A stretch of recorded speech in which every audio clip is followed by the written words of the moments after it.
ሰላም ጤና ይስጥልን። የተከበራችሁ የቻናላችን ቤተሰቦች እንደምን ሰነበታችሁ? ዛሬ ይዘንላችሁ የቀረብነው መረጃ ሁሌም ከምናቀርበው ለየት ያለ ነው።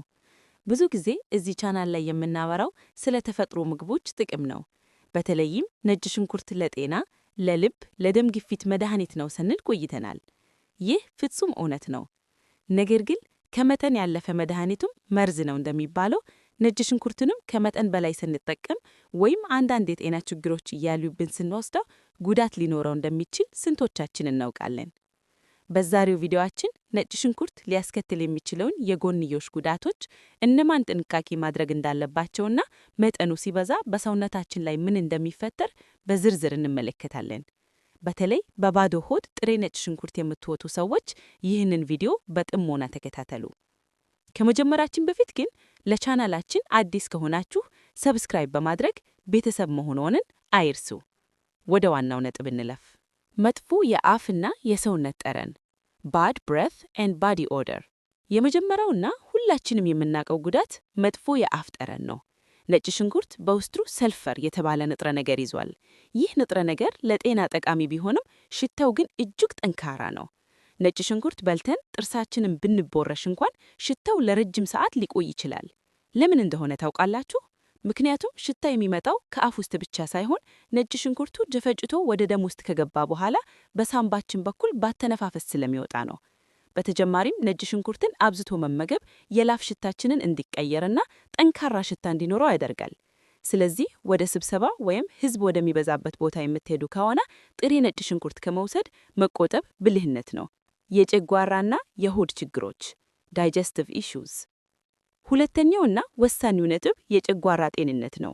ነጭ ሽንኩርት አሲዳማና ጠንካራ ባህሪ ያለው የሆድ ማቃጠል ወይም ሃርትበርን ወይም ገርድ፣ የጨጓራ አሲድ ወደ ላይ የመመለስ ችግር ላለባቸው ነጭ ሽንኩርት ጠላት ነው። እንዴት? ነጭ ሽንኩርት የጨጓራ መግቢያ ጡንቻን ስፊንክተር ዘና እንዲል ሊያደርግ ይችላል። በዚህ ምክንያት አሲዱ ወደ ጎሮሮ ይመለስና ከፍተኛ የማቃጠል ስሜት ይፈጥራል። የሆድ መነፋት ነጭ ሽንኩርት ፍሩክታን የተባለ ካርቦሃይድሬት በውስጡ ይዟል። አንዳንድ ሰዎች ይህንን ንጥረ ነገር መፍጨት ስለሚከብዳቸው ነጭ ሽንኩርት ሲበሉ ሆድ መነፋት፣ ጋዝ መብዛት እና ቁርጥ ያጋጥማቸዋል። በተለይ ጥሬውን በባዶ ሆድ መውሰድ ለጨጓራ ህመምተኞች ፈጽሞ አይመከርም። የደም መቅጠንና መድማት ብሊዲንግ ሪስክ። ይህ ነጥብ በጣም አደገኛና ጥንቃቄ የሚፈልግ ነው። ነጭ ሽንኩርት በተፈጥሮ ደም የማቅጠን ባህሪ ያለው። ይህ ለልብ ህመምና ለደም ግፊት ጥሩ ሊሆን ይችላል። ነገር ግን ጉዳት የሚሆነው መቼ ነው? ከቀዶትና በፊት ወይም ሰርጀሪ ልታደርጉ ቀጠሮ ካላችሁ ቢያንስ ከ2 ሳምንት በፊት ነጭ ሽንኩርት በተለይ በብዛት ወይም በካፕሱል መልክ ማቆም አለባችሁ። ምክንያቱም ቀዶትና ወቅት ደም እንዳይረጋ ማድረጉ በማከላከል ከፍተኛ ደም መፍሰስ ሊያስከትል ይችላል። መድኃኒት የምትወስዱ ሰዎች የደም ማክተኛ መድኃኒቶች ለምሳሌ እንደ ዋርፋሪን ወይም አስፒሪን የምትወስዱ ከሆነ ነጭ ሽንኩርትን በብዛት መጠቀም የመድኃኒቱን ኃይል ከመጠን በላይ መጨመርና ለውስጣዊ ደም መፍሰስ ሊያዳርግ ይችላል። ሐኪማችሁን ሳታማክሩ አብዝታችሁ አትውሰዱ። የደም ግፊት ከመጠን በላይ መውረድ ሎው ብለድ ፕሬሸር። አራተኛው ጉዳት ከደም ግፊት ጋር ይገናኛል። ነጭ ሽንኩርት የደም ግፊትን የሚቀንስ ይታወቃል። ይህ ለግፊት በሽተኞች መልካም ዜና ነው። ነገር ግን በተፈጥሯችሁ ዝቅተኛ የደም ግፊት ካለባችሁ ወይም የግፊት መቀነሻ መድኃኒት የምትወስዱ ከሆነ ነጭ ሽንኩርትን አብዝቶ መጠቀም ግፊታችሁ ከመጠን በላይ እንዲወርድ ሊያደርግ ይችላል። ግፊት በጣም ሲወርድ ምን ይፈጠራል? ማዞር፣ የአቅም ማነስ፣ ብዥዣ እና ራስን መሳት ሊያጋጥማችሁ ይችላል። የቆዳና የአይን ጉዳት ስኪን ኤንድ አይ ኢሪቴሽን። አንዳንድ ጊዜ ሰዎች ለብጉን ወይም ለፈንገስ ሕክምና ብለው ጥሬ ነጭ ሽንኩርትን ቀጥታ ቆዳቸው ላይ ይቀባሉ። ነጭ ሽንኩርት አሊሲን የተባለ ጠንካራ ንጥረ ነገር ስላለው ቆዳን መለብለብና ማቃጠል አቅም አለው። በተለይ ፊታችን ላይ ረጅም ሰዓት ካቆየነው ቆዳን በማቁሰል ጠባ ሊተው ይችላል። በተጨማሪም ነጭ ሽንኩርት እየላላችሁ አይናችሁን ብትነኩ ከፍተኛ ማቃጠል ስሜት ስለሚፈጥር ጥንቃቄ አድርጉ። ለማን እና ምን ያህል? ፕሪኮሽንስ። ታዲያ ነጭ ሽንኩርትን መብላት እናቆማለን? በፍጹም። ነጭ ሽንኩርት እጅግ ጠቃሚ ምግብ ነው። ዋናው ቁም ነገር መጠን ላይ ነው።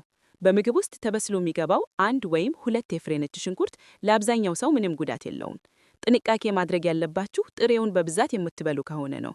በቀን ከ1 እስከ 2 የነጭ ሽንኩርት ዘላ ክሎቭስ በላይ ጥሬውን መብላት ለጎንዮሽ ጉዳት ሊያዳርግ ይችላል። ለነፍሰ ጡር እናቶች በምግብ ውስጥ ጣዕም ለመስጠት የሚገባው መጠን ችግር የለውም። ነገር ግን እንደ ሕክምና ወይም ሜዲሲናል አማውንት በብዛት መውሰድ አይመከርም። ማጠቃለያ ኮንክሉዥን በአጠቃላይ ነጭ ሽንኩርት የተፈጥሮ ስጦታ ቢሆንም ሁሉም ሰው እንደፈለገ ሊጠቀምበት ይችላል ማለት አይደለም። በተለይ የጨጓራ ህመም፣ የደም መቅጠን ችግር ወይም የሚደረቅ ቀዶትና ካላችሁ ጥንቃቄ ማድረግ ወሳኝ ነው። ሁሉም ነገር በልክ ሲሆን ነው የሚጠቅመው የሚለውን መርህ አትርሱ። እናንተስ ነጭ ሽንኩርት በልታችሁ የሆድ ህመም ወይም የማቃጠል ስሜት ተሰምቷችሁ ያውቃል? ተሞክሯችሁን በኮሜንት ላይ ጻፉልን። ይህ ቪዲዮ ጠቃሚ መረጃ እንደሰጣችሁ ተስፋ እናደርጋለን።